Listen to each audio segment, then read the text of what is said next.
मोक्षमार्गस्य नेतारं भेत्तारं कर्मभूभृतां ज्ञातारं विश्वतत्त्वानां वन्दे तद्गुणलब्धये।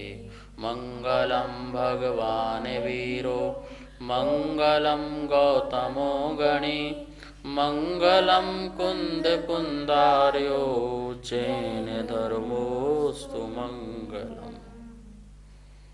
तत्वार्थ सूत्र परम मांगलिक ग्रंथ है। आचार्य कुंदकुंद के पट्टशिष्य उमा स्वामी द्वारा यह विक्रम की प्रथम शताब्दी में लिखा गया है। सूत्रात्मक शैली में भाषा इसकी संस्कृत है। 10 अध्यायों में विभाजित है। 7 तत्वों का वर्णन है। हम सभी लोग दूसरा अध्याय पढ़ रहे थे, जीव के असाधारण 5 भाव, और उसमें जीव की क्या पहचान है उसका अपन ने उपयोगो लक्षणम नाम का सूत्र पढ़ा था कि उपयोग जीव की पहचान है और उसका वो लक्षण है। अब अपन ने यह जानने के बाद यह उपयोग किसे कहते हैं, किस इसका स्वरूप क्या है, ये जाना था। एक बात जरूर यहाँ पर ध्यान रखना है, एक बार में एक ही उपयोग होता है, 2 उपयोग एक साथ आदि नहीं होते हैं। जैसे हम मति ज्ञान वाला व्यक्ति जीव भी यदि आँख से देख रहा है या जान रहा है तो उस समय कान से नहीं देख रहा है, नहीं जान रहा है। नहीं देखना मतलब आप बोलेंगे कान से कैसे देखना, मैंने आपको पहले बताया यहाँ देखने का अर्थ देखना नहीं है। दर्शन का अर्थ सामान्य प्रतिभास, 5 इंद्रियों से सामान्य प्रतिभास होता है। तो एक बार में एक ही उपयोग होता है। जिस समय हम सुन रहे हैं उस समय हम देख नहीं रहे हैं, जिस समय हम देख रहे हैं उस समय हम सुन नहीं रहे हैं, जिस समय हम चख रहे हैं उस समय हम स्पर्श नहीं कर रहे हैं। लेकिन हमको लगता ऐसा है, हम टीवी के समक्ष बैठे हुए हैं, देख भी रहे हैं और खा भी रहे हैं, तो हमको लगता हम दोनों काम एक साथ कर रहे हैं, सुनने का भी काम कर रहे हैं, देखने का भी, खाने का भी, बोलने का भी। लेकिन यह इतना सूक्ष्म विषय है कि एक बार में एक ही उपयोग हो सकता है, क्योंकि एक गुण की 2-2, 3-3, 4-4 पर्याय एक साथ प्रकट नहीं हो सकती है। एक बार में एक ही पर्याय प्रकट होती है। मति ज्ञानावरण कर्म के 6 उपशम से 5 इंद्रिय मन की सहायता से जो जानने का जो शक्ति प्रकट हुई है और मति ज्ञान उपयोग प्रकट हुआ है, वह उपयोग एक बार में एक ही रहता है। ऐसे चक्षु दर्शनावरण कर्म के 6 उपशम से जो चक्षु दर्शन प्रकट हुआ है और वह चक्षु दर्शन का जो व्यापार चक्षु दर्शन उपयोग प्रकट हुआ है, वह एक बार में एक ही उपयोग होता है। हमको लगता है कि हम एक साथ अनेक कार्य कर रहे हैं। हम मंदिर में जिन आँखों से, दृष्टि से जिनवाणी भी पढ़ रहे हैं, कानों से अभिषेक पाठ आदि भी सुन रहे हैं, एक हाथ से माला भी कर रहे हैं, अनेक कार्य दिखते हुए भी उपयोग एक बार में एक ही हो सकता है। क्यों? क्योंकि सिद्धांत है किसी भी गुण की जो पर्याय है वह एक बार में एक ही तो निकलेगी, 2, 3, 4 एक साथ नहीं निकल सकती है। ठीक है ना। तो छद्मस्त जीवों का जो है इस प्रकार से यह कार्य होता है। अब केवल ज्ञानियों का कैसे होता होगा, तो उनका भी एक समय में एक ही होता है। बस अंतर इतना है कि जो छद्मस्त जो जीव है वो एक इंद्रिय में एक बार ही उपयोग लगा पाता है, उससे उसको एक ही ज्ञान हो पाता है, एक पदार्थ का ज्ञान हो पाता है, या बहुविध पदार्थ का ज्ञान भी हो सकता है। लेकिन केवलियों का एक समय में जो एक पर्याय केवल ज्ञान पर्याय जो निकलती है, केवल ज्ञान उपयोग जो निकलता है, वह पर्याय से वो समस्त द्रव्यों की समस्त पर्यायों को युगपद एक साथ जान सकते हैं, उनको उनका ज्ञान हो सकता है। तो वो एक उनकी पर्याय है। ठीक है ना। तो यहाँ पर एक बात जरूर मुख्य हमको समझानी थी, यही बात कि एक बार में एक ही उपयोग होता है, इसलिए हमको हर कार्य उपयोग पूर्वक करना चाहिए, एकाग्रता पूर्वक करना चाहिए, मनन पूर्वक करना चाहिए। आगे आचार्य भगवान ने जीव के और विस्तार रूप से ज्ञान कराया है। यह द्वितीय अध्याय में भी जीव का ही वर्णन है। जैसे प्रथम अध्याय में जीव का वर्णन था, द्वितीय अध्याय में भी जीव का ही वर्णन है, तृतीय में भी और चौथे अध्याय में भी जीव का वर्णन है। उपयोग, और उपयोग किसमें पाया जाता है? संसारी और मुक्त जीव में। उसमें भी संसारी में जो मन सहित और मन रहित जीव होते हैं, उसमें भी एक इंद्री से लेकर के 5 इंद्री प्रकार के जीव होते हैं, फिर उनका कौन कौन सा जन्म होता है, गर्भज आदि, सम्मूर्छन आदि जन्म, और फिर उनका शरीर कौन सा शरीर होता है, फिर में वेद कौन सा पाया जाता है। तो इस प्रकार से पूरी विस्तार रूप से इसमें आगे सूत्र जो आने वाले हैं वो जीव को ही लेकर के ही मुख्यता से बात करेंगे, ठीक है ना। उनके ही भेद और प्रभेदों को यहाँ पर गिनाया जाएगा और बहुत ही मार्मिक विषय है। इस विषय को हमें अच्छी तरह से समझना है। अब हम जो 10वां और 11वां नंबर का जो सूत्र है उसको एक साथ यहाँ पर उच्चारण करते हैं। एक बार हम बोलेंगे और दोबारा सभी आप लोग अपनी जिनवाणी खोल लेंगे। दूसरे अध्याय का 10वां और 11वां नंबर सूत्र। संसारिणो मुक्ताश्चे संसारिणो मुक्ताश्चे। सूत्र नंबर 11। सा मनस्का मनस्कः सा मनस्का मनस्कः। इस प्रकार से इसका अपन ने उच्चारण किया। अब अपन इसको बोर्ड के माध्यम से इसको सूत्र को उच्चारण करते हैं और इसका अर्थ भी समझते हैं, इसका संधि विच्छेद भी करते हैं। दूसरे अध्याय का 10वां नंबर सूत्र और ये दूसरे अध्याय का 11वां नंबर सूत्र, दोनों सूत्र यहाँ दिए हुए हैं। इसका उच्चारण देखिए, संसारिणो मुक्ताश्चे, ठीक है ना। इसका संधि विच्छेद करेंगे। संसारिणः विसर्ग का ओ का विसर्ग हो जाएगा संसारिणः, और ये सा का विसर्ग हो जाएगा तो मुक्तः च। संसारिणः मुक्ता च, दोनों ही बहुवचन में हैं। अब सूत्र नंबर 11 का सा मनस्का मनस्कः सा मनस्का मनस्कः, ये सूत्र आपको दिखाई दे रहा होगा। इसका अपन ने संधि विच्छेद किया तो सा मनस्क प्लस आ मनस्कः, सा मनस प्लस आ मनस्कः। सा मनस का मतलब है मन सहित जीव, सा मतलब सहित, मनस्क मतलब मन वाले, मन वाले जीव, मन सहित जीव। आ मनस्कः मतलब मन रहित वाले जीव, ये भी बहुवचन में है। इस प्रकार से यहाँ पे संसारिणः जो संसारी हैं, जो कर्म सहित जीव हैं, मुक्तः जो कर्म रहित जीव हैं, ये कर्म सहित है और ये कर्म रहित है। और जो संसारिणः पहला वाला है ये इसके ही यहाँ पर भेद दिए हुए हैं। संसारिणः संसारी जो जीव है वो 2 प्रकार के हैं, समनस्क और आमनस्क, मतलब मन वाले और मन रहित वाले। इस प्रकार से यहाँ पर ये सूत्र का उच्चारण और अर्थ है। विशेष रूप से आगे अपन इसको समझते हैं। तो जीव के 2 भेद करते हैं अपन, संसारी जीव और मुक्त जीव। यहाँ लिखा है संसारी जीव और मुक्त जीव। संसारी जीव के नीचे लिखा है कर्म सहित, जो कर्म से सहित हैं वो संसारी जीव कहलाते हैं, और जो कर्म रहित जीव हैं उन्हें मुक्त जीव कहते हैं। संसारी जीव के नीचे 2 भेद किए हैं, सामनस्क और आमनस। सामनस मतलब मन वाले जीव जो मन से सहित होते हैं, और आमनस्क जो मन से रहित जीव होते हैं। और मुक्त जीव में कोई भेद नहीं बनता है, क्योंकि जब वहाँ पर शरीर ही नहीं है तो इंद्रियों का, मन का होना स्वाभाविक वहाँ हो ही नहीं सकता है, इसलिए वहाँ पर किसी प्रकार का भेद नहीं होता है। इस प्रकार से संसारी और मुक्त यहाँ पर भेद हुए। अब हम एक एक अर्थ को समझते हैं। पहले संसारी शब्द को समझते हैं। संसार, ये संसारी जीव जो बोला गया है, संसार में रहने वाले जीव को संसारी कहा गया है। उसके लिए देखिए यहाँ परिभाषा लिखी है संसारी। इसका जो शाब्दिक अर्थ है वो क्या है, संसरण। संसरणा, संसारी जो संसरण करता है, जो खिसकता है, जो घूमता है, जो भटकता है, उसे संसारी जीव कहते हैं।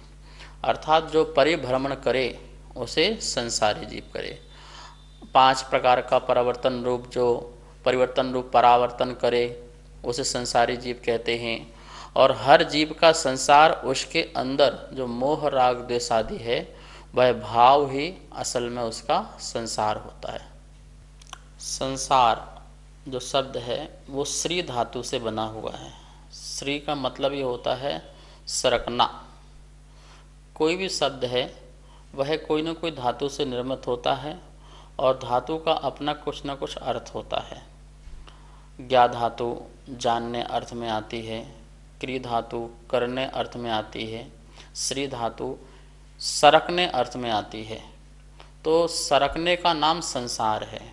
किसका नाम संसार है? सरकने का नाम संसार है। जो सरकते हैं, जो खिसकते हैं, जो परिभ्रमण करते हैं, उसको संसारी प्राणी कहते हैं। संसार में सरकने वाला जीव संसारी हो गया। संसार अलग और संसार को धारण करने वाला संसारी, ठीक है ना। तो उसको अपन ने संसारी जीव कहा।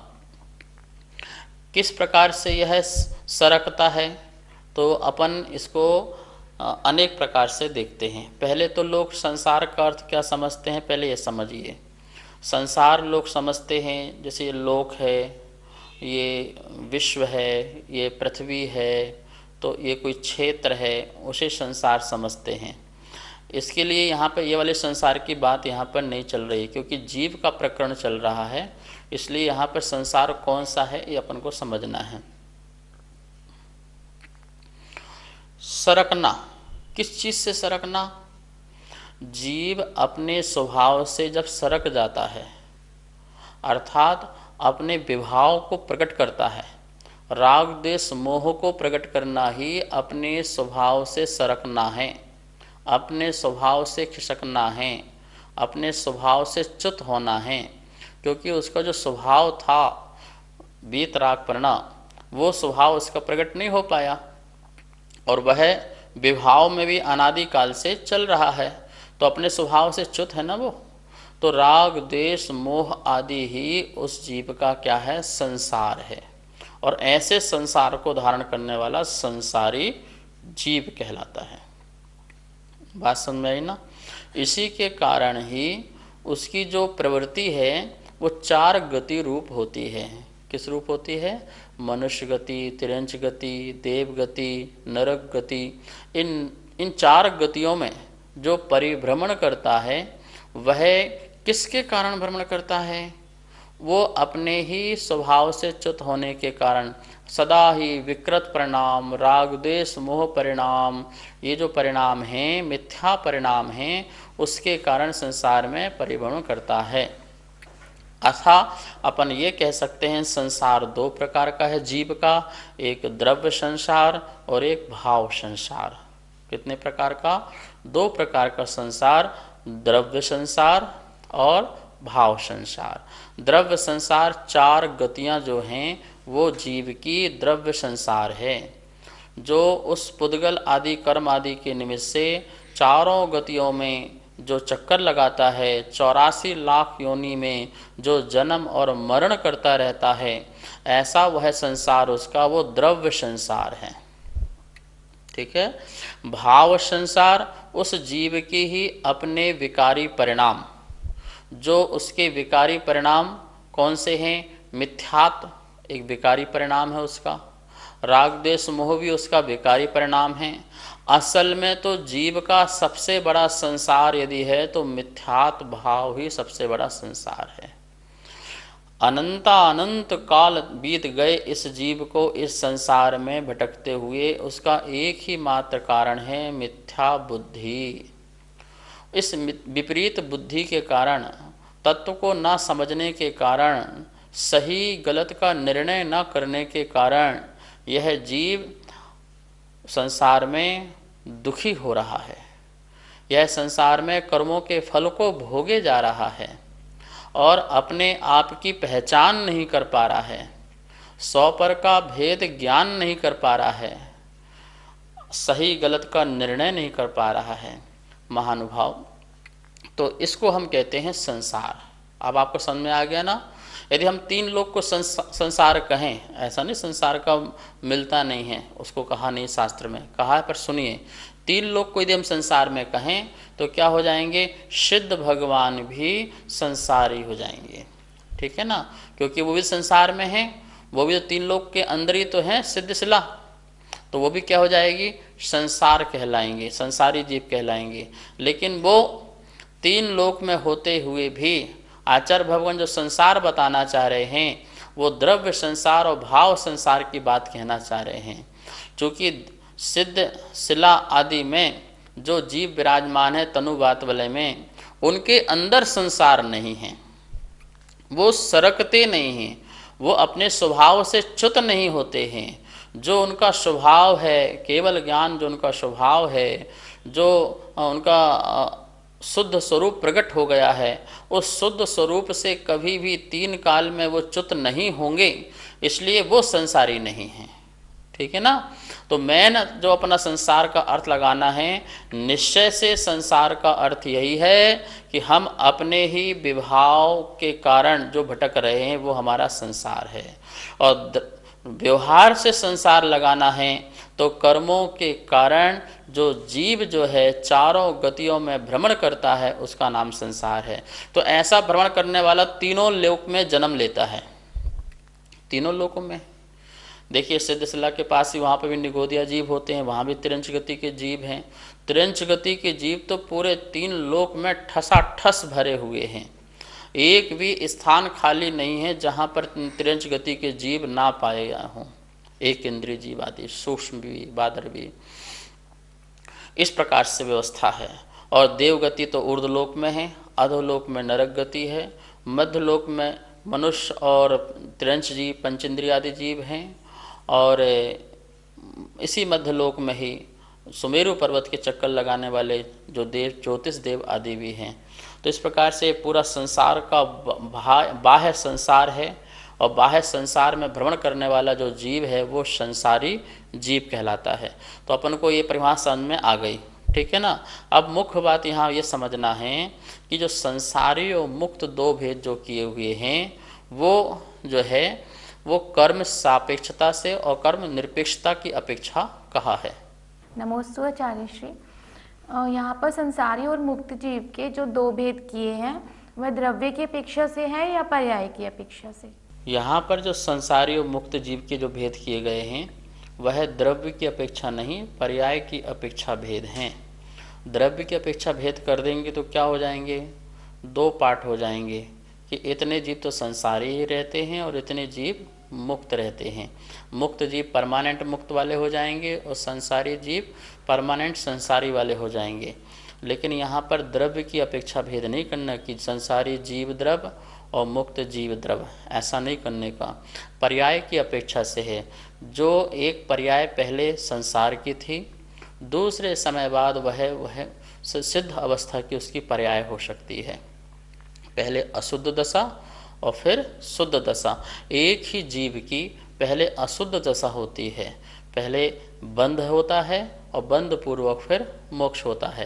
मतलब संसार में उसकी बंध दशा थी, कर्म बंध की दशा थी, और कर्म बंध की दशा को उसने दूर किया तो अबंध की दशा अर्थात मोक्ष की दशा को उसने प्रकट किया। एक पर्याय का विनाश हुआ और दूसरी पर्याय का उसका उत्पाद हुआ। इस प्रकार से उत्पाद और व्यय चलता रहता है। जो जीव जो द्रव्य है वो द्रव्य अनचेंजिबल है और पर्याय जो है वो चेंजिबल है, जो चेंज होती है। तो जैसे जल की लहरें हैं, लहरें उठती हैं और समाप्त होती हैं, फिर बनती हैं, फिर समाप्त होती हैं। इसी प्रकार से एक पर्याय जाती है फिर दूसरी पर्याय आती है, तो आना जाना इस पर्याय का चलता है उसी द्रव्य में।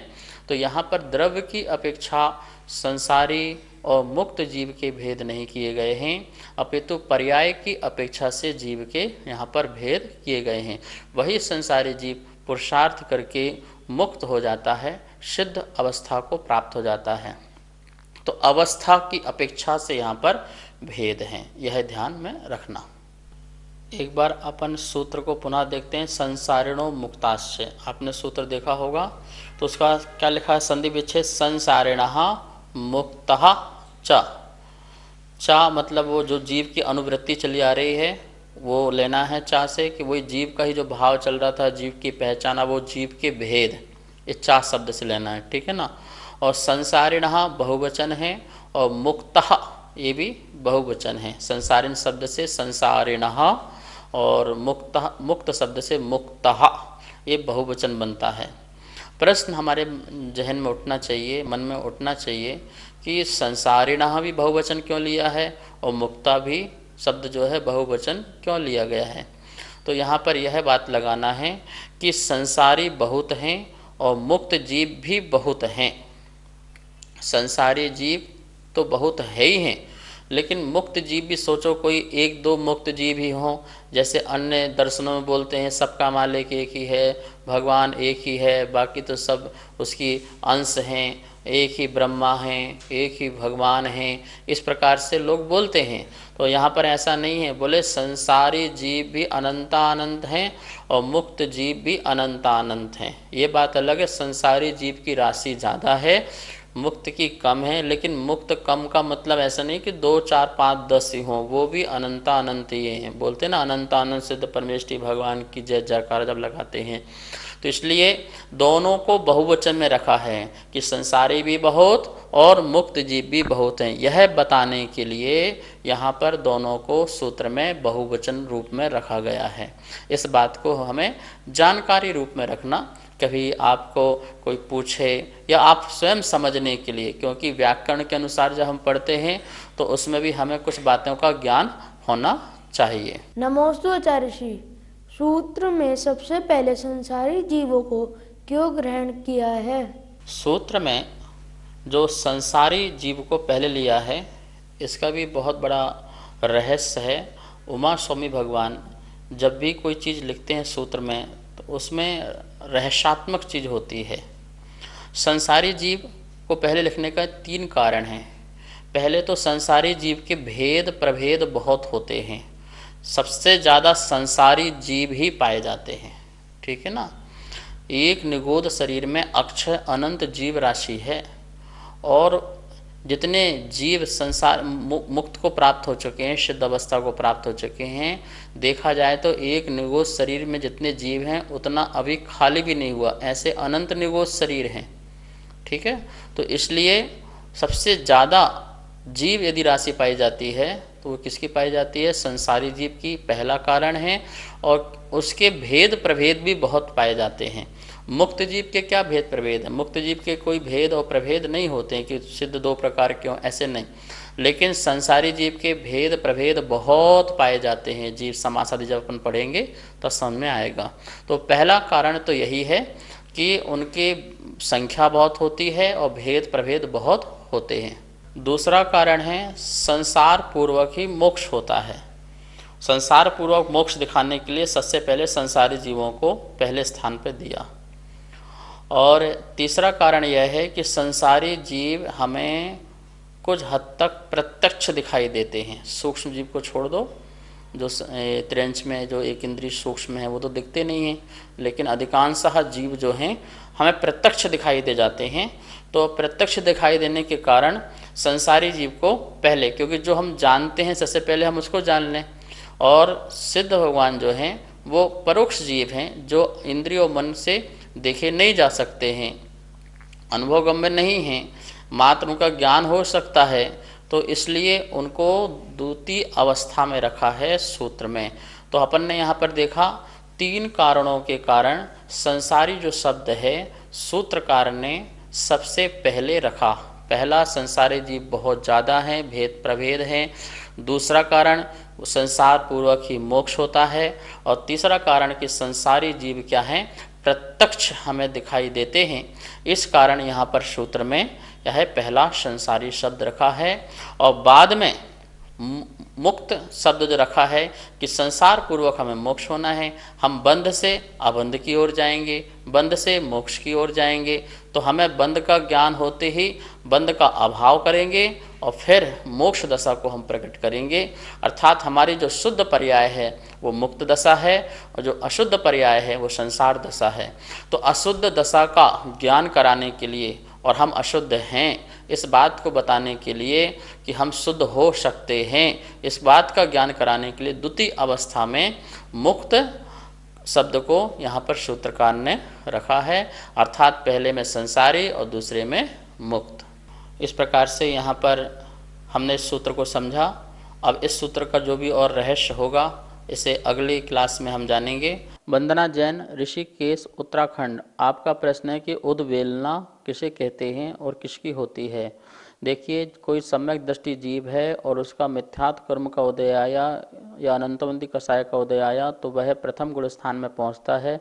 जब प्रथम गुण स्थान में पहुंचता है तो उसके पास मिथ्यात्व प्रगति और सम्यक प्रगति, तीनों ही प्रगतियाँ उसकी सत्ता में रहती हैं। कब तक रहती हैं? बहुत समय तक रहती हैं। लेकिन यदि वह पुनः सम्यक को प्राप्त नहीं करता है तो फिर उसकी जो सम्यक प्रगति है वह सम्यक मिथ्यात्व प्रगति रूप उद्वेलना हो जाती है, अर्थात उस रूप हो जाती है। फिर कुछ समय के बाद सम्यक मिथ्यात्व प्रगति भी है वो मिथ्यात्व रूप में ही उद्वेलित हो जाती है, अर्थात जो 3 टुकड़े उसके मिथ्यात्व के हुए थे वह टुकड़े फिर पुनः मिथ्यात्व रूप में ही हो जाते हैं, एक द्रव्य बन जाता है। तो बहुत समय बीत जाने के बाद तो इस प्रकार से मिथ्यात्व में ही वह परिवर्तित हो जाती है, सम्यक प्रगति भी और सम्यक मिथ्यात्व प्रगति भी। यदि अपन ने पुनः सम्यक को प्राप्त नहीं किया, फिर अपन सम्यक को प्राप्त करेंगे तो फिर अपन को सम्यक मिथ्यात्व के जो है फिर टुकड़े करना पड़ेंगे, और जैसे अनादि मिथ्या दृष्टि जैसे, ठीक है ना। तो इस प्रकार से उद्वेलना की ऐसी व्यवस्था शास्त्रों में है। पंडित शांतिलाल जी जैन, आगर मालवा, मध्य प्रदेश। आपका प्रश्न है, क्या अभव्य कभी भव्य हो सकता है? जी नहीं, बिल्कुल भी नहीं, 3 काल में भी नहीं। अभव्य अभव्य ही रहेगा और भव्य भव्य ही रहेगा, ऐसा ही उसकी योग्यता है और ऐसा ही उसका आत्मा का अपना परिणमन है। यह इसका परिणामिक भाव जो है वो इसी प्रकार से ही रहेगा, अभव्य का अभव्य रूप और भव्य का भव्य रूप। अभव्य कितना भी पुरुषार्थ करे, कितना भी वह ज्ञान पढ़ ले, यहाँ तक कि 11 अंग 9 पूर्व का भी अध्ययन कर ले, फिर भी वह उसकी अभव्यता मिट नहीं सकती है। ऐसा ही उसका अनादि अनंत ध्रुव बंध बनता रहता है कर्म का, ऐसा कर्म का भी निमित्त और ऐसी उसकी अपनी आत्मा की योग्यता भी यही पाई जाती है, ऐसा सर्वज्ञ भगवान ने कहा है। इसलिए अभव्य कभी भी भव्यता को प्राप्त नहीं हो सकता है। रंजू जैन, राजस्थान। आपका प्रश्न है, लेस्या और कषाय में क्या अंतर है? कषाय तो आत्मा के विकारी परिणाम हैं, राग द्वेष मोह आदि, और लेस्या उसकी अभिव्यक्ति है। मन वचन काय से उस कषाय की अभिव्यक्ति का नाम लेस्या है और आत्मा के विकारी परिणाम जो हैं वो कषाय हैं। इस प्रकार से लेस्या और कषाय में अंतर है। लेस्या भी 2 प्रकार की अभिव्यक्ति होती है, एक तो द्रव्य लेस्या जो शरीर संबंधी, और एक भाव लेस्या जो आत्मा के कषाय हैं, उनका अपने मन से, अपने वचन से और अपने काय से दिखना, हमारी क्रिया में प्रतिक्रिया में दिखाई देना, अभिव्यक्त होना, उसका नाम लेस्या है। और कषाय जो है वह आत्मा के स्वयं के विकारी परिणमन, चारित्र मोहिनी संबंधी, दर्शन मोहिनी संबंधी, इस प्रकार से वो हमारी कषाय आदि होती है। जावाणी के ज्ञान से सूझे लोकालो, सो वाणी मस्तक धरो सदा दे तो धो, हे जिन वाणी भारती तो हे जपो दिन रेन, जो तेरा सरना धरे सो पावे सुख चैन। सभी को बहुत बहुत मंगल आशीर्वाद।